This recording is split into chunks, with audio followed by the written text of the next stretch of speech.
ভোলায় মেঘনা নদীতে ঘন কুয়াশার মধ্যে জাহাজের ধাক্কায় ডুবে গেছে লবণ বোঝাই একটি ট্রলার।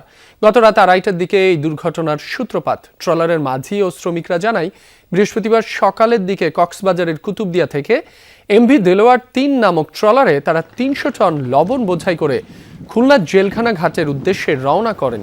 ভোলা সদরের তুলাতুলি এলাকায় মেঘনা নদীতে আসলে ঘন কুয়াশার মধ্যে পড়েন। ওই সময় একটি জাহাজ তাদের ট্রলারে ধাক্কা দেয়।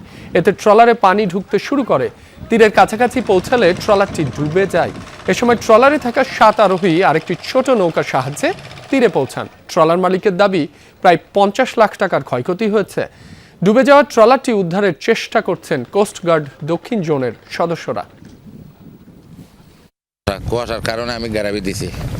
গ্যারাবি দেওয়ার 10 মিনিট পর একটা কার্গো জাহাজ আসতেছে, ওদিক থেকে আমার পিছন থেকে আসতেছে আর কি, আচ্ছা আমারে এই কুয়াশার মধ্যে ধাক্কা দিছে। আমরা 7 জন লোক, আমরা যখন ডুবে যাইতেছি তখন আমরা কিনারে আইসা আমাদের ছোট নৌকাগুলা লইয়া এই কিনারে উদ্ধার হয়েছি। ট্রলারটি নোঙ্গর করা ছিল, পিছন থেকে একটি চলমান জাহাজ এসে ধাক্কা দেয়।